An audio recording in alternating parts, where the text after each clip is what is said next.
नमता हर रटक रटक सुनाए मैया भोला ही से भइल बेरा।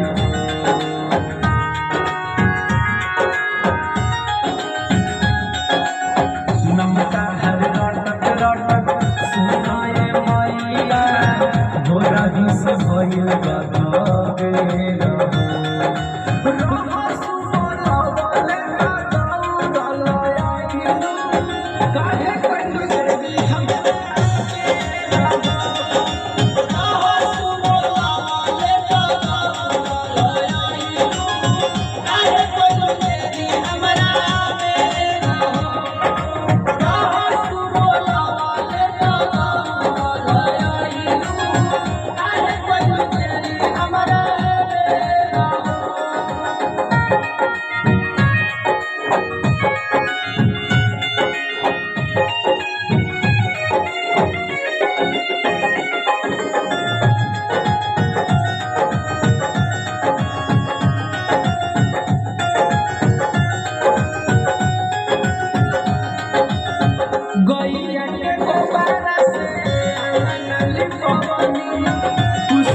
छठैया आसन लगवनी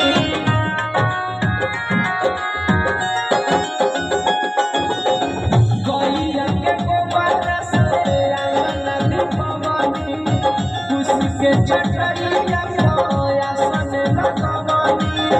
एक बेरी अइतू माई हमरो आंगनवा देती हम दुआर के घेरा।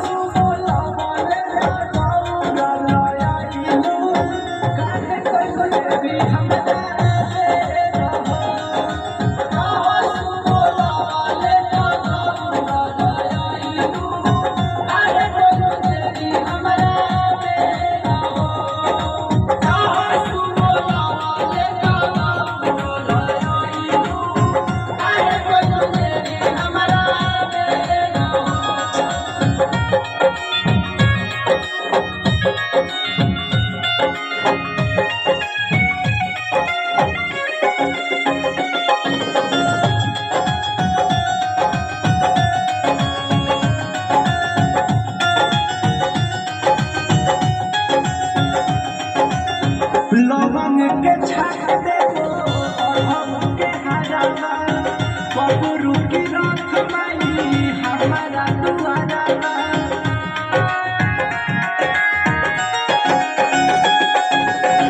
लवंग के छाक देबो अरहर के हरावा बबरू की रथ माई हमारा दुआरावा। गावे बिसलवा माई तोहरो भजनिया दे तू नजर तनी फेर।